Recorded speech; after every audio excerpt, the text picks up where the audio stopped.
What's up mga madla? Good morning. Pasensya na mga madla, medyo busy tayo ngayon mga madla. So bali nandito tayo ngayon sa Paraiso, sa bahay namin, sa bahay nila mama. Pero ang ano lang nito kasi di ko na videohan mula nung umpisa ng pamimili namin dahil may bago tayong negosyo mga madla.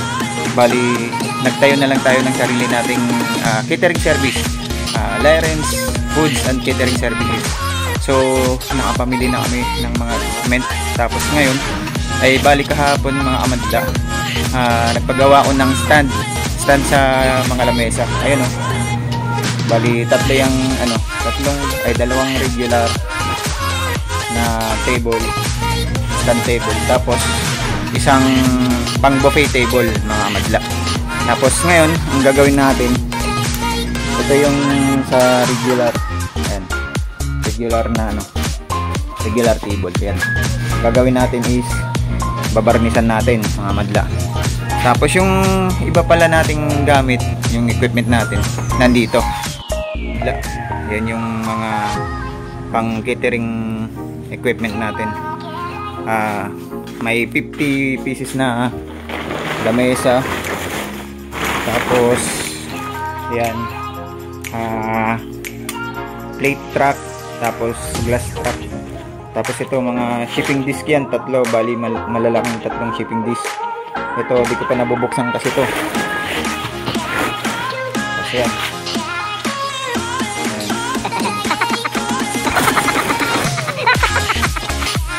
Shipping disc na 555. Tapos meat plate na Formosa.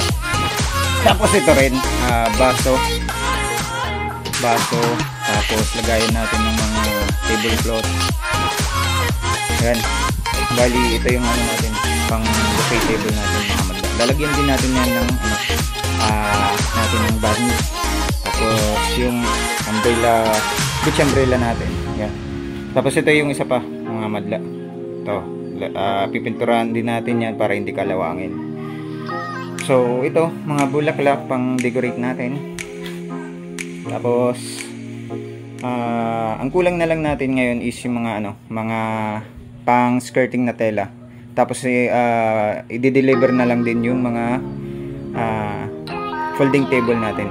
So yun lang muna mga madla. Abang-abang. Babush.